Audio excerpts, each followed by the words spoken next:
Question is that the bill be now read a second time. Mr. Seah Peng.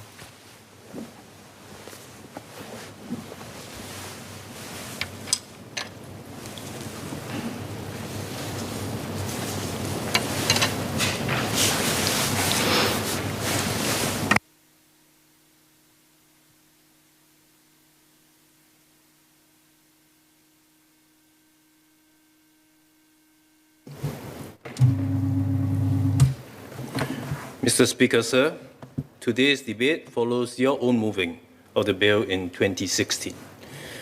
The amendments are in the main to allow both men and women to make decisions about marriage, divorce, and family, and then for laws to make these decisions binding. That is to say, the amendments play little part in telling the parties what the decision should be. They merely make it easier for such decisions to have the force of law. Overall, there are many common sense elements in the Women's Charter amendments, but I feel I ought to still play them out simply here so that it puts my additional request to the Minister in perspective. First, we feel that family and marriage in Singapore ought to be protected and strengthened. This has been the case for many years and is something that most of us support. So we should make it easy for people to get married, whether the signifier is online or not. The key is the intent. I'm also strongly supportive of allowing religious ceremonies as part of the process. For many of us who believe in matters beyond the earthly, binding ourselves to a partner has a deeply spiritual dimension. Reminding ourselves of this in a public, open, and memorable manner is a strong commitment device. Second, that no one goes into a marriage looking for divorce. But having decided to do so, one should be helped along as much as possible by the administration of the process. In this, the amendments provide a smoothing of the path once decisions have been made. I must say I'm not quite sure of the term therapeutic justice when referring to the amendments allowing for divorce by mutual agreement. To some, this is not about justice, but about the freedoms to enter into a contract and the exit clauses which we can choose to exercise. Whatever the name, I support this move, which I think accords respect and dignity to both parties. Like marriage, divorce is seldom a bloodless, contractual, dry process. I'm sure we all know of friends, colleagues, residents whose marriage did not quite work out, and they decide to part ways. Some on good terms, some rather acrimonious.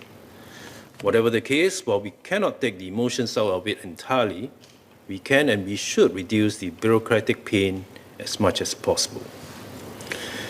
The third element, also commonsensical, is less often discussed. Having decided to part ways, we have decided in terms of custody to be child-centric. I fully agree with this. I wonder, however, if we ought to take a closer look at provisions for parents, especially mothers, in employment matters. And that's to say, ensure that parents who now have to take care of separate households will be able to do so. We must recognize that divorce is a major life stressor for individuals involved, permanently affecting workplace livelihoods and family structures. So you will know that I have in this chambers over the past 15 years spoken on the issue and challenges facing single mothers. You have too, many times. Divorce proceedings should consider the livelihood concerns of single mothers and how they can be supported. I ask for us to consider how to better support such single mothers. For example, can we ask for court-ordered interventions such as mediation and counseling, to include employment advice and assistance for women who are unemployed at the point of divorce. I also call for better flexible work support for employees at all life stages, especially mothers with caregiving duties and career development for back-to-work women. Both these points have over the years been made by the NTUC and fellow Labour MPs. We should review existing tripartite standard for flexible work arrangements, or consider other support systems or policies for employers to help their employees better manage their work-life needs through flexible work options. Work and marriage may seem quite far apart in terms of legislation, but in reality, one impacts the other. Flexible work arrangements have suddenly come upon us in force due to the pandemic. We have seen how such work arrangements benefit so many of us, especially for working mothers, so that they can fulfill all the roles which they desire, with minimal impact to their career development. Now, wearing the hat of an employer, I must say that it will be remiss of me to assume that no one takes advantage of work-from-home arrangements.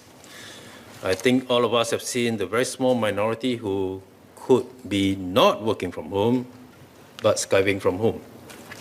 It is important that we do not jettison such work-from-home arrangements for fear of abuse by these small minorities. We could, for example, deter such behavior by ensuring that they are sanctioned in the same way as all HR violations.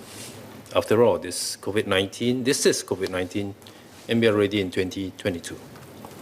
The Women's Charter is an important document, one written in the 1960s at a time when the fight for equality was nascent and the problems more severe. Today, as what MOS Sun Xueling has said, Singapore women stand shoulder to shoulder with Singaporean men on many issues. But today, as with yesterday, we still have some way to go in ensuring equal respect, in eradicating violence and bias.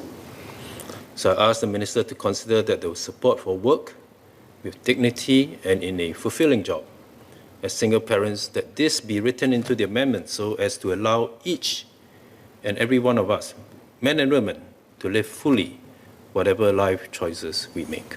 So I support the amendments.